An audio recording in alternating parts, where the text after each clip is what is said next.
The old highway diner buzzed with the soft hum of neon lights, its windows glowing against the darkness like a lighthouse for tired travelers. Inside, the clinking of cups and the smell of fresh coffee mixed with the warmth of a place that hadn't changed in decades. Behind the counter worked Lena, a quiet young waitress whose soft smile made regulars love her instantly. She moved with gentle precision, refilling cups, wiping counters, taking orders, all while keeping her thoughts to herself. But beneath that calm exterior lived a girl who had learned to survive silently, especially since her parents passed away and her older brother, Ethan, a Navy SEAL, became her only family.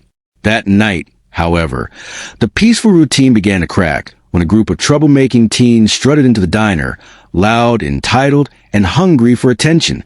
Their swagger, their smirks, and their eyes scanning for weakness made Lena's stomach tighten. She had seen boys like this before, the type who thought kindness was weakness and quietness was permission. She kept her head down, hoping they would eat and leave. But trouble had already found its target. Lena approached their table with cautious politeness, pen in hand, trying to maintain her steady voice. But they responded with mocking whispers, exaggerated laughs, and eye rolls that grew louder with every second. One boy slapped the menu onto the floor and demanded she pick it up properly. Another commented on her uniform, leaning back like he owned the world. Lena forced a small, practiced smile, the one she used whenever she felt cornered, yet her hands trembled ever so slightly as she continued taking their order. The other customers watched nervously, unsure whether to intervene. The diner manager hid in the back, pretending not to hear anything. The boys escalated. They craved the twisted entertainment of breaking someone gentle. When Lena accidentally misheard a drink order, one of them slammed his fist on the table. Another stood up, walked toward her, and with a sudden burst of cruelty, slapped her across the cheek, the sound echoing across the diner like a gunshot. Glasses rattled. A child gasped. Lena's head snapped sideways, her eyes filling with tears, not from pain but from shock and humiliation. For the first time that night, silence filled the diner, and then everything changed.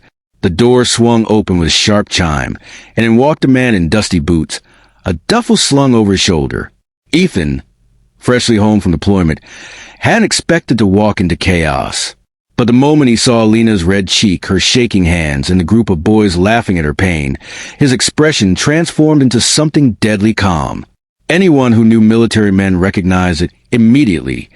The quiet before controlled, precise storm. Ethan approached their table without raising his voice, without swagger, without unnecessary movement. His presence alone made the bullies shrink slightly, though they tried to hide it behind forced bravado. "Which one of you touched my sister?" he asked, voice low and tense like a pulled trigger. The boys exchanged looks, panic slowly bleeding through their confidence. One tried to push Ethan back, but in a single fluid motion, Ethan deflected the hand, locked the boy's wrist, and brought him to his knees without breaking a sweat. Another attempted to run, but Ethan stepped in his path, pinning him with a stare so cold it froze him mid-step. The diner watched in stunned silence as these so-called tough guys crumbled before someone who didn't need to raise his voice to command the room. Ethan wasn't just offending his sister. He was showing them what real strength looked like. Realizing they were outmatched, the bullies finally broke down. The ringleader stuttered excuses.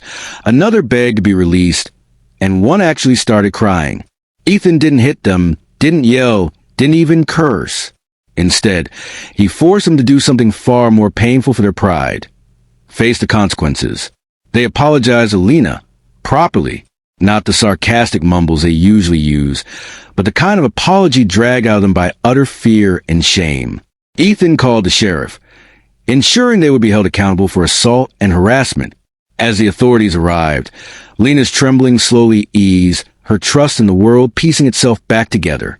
When the boys were escorted out, Ethan finally turned to her, placing a gentle hand on her shoulder, the same hand that could break bones yet now touched with absolute softness. She collapsed into his arms, relieved, safe, and finally understood not all battles had to be fought alone. The diner customers applauded quietly, some wiping tears, others shaking Ethan's hand in admiration. That night became a story whispered around town for years, a reminder that bullies always assume their victims are alone until they aren't.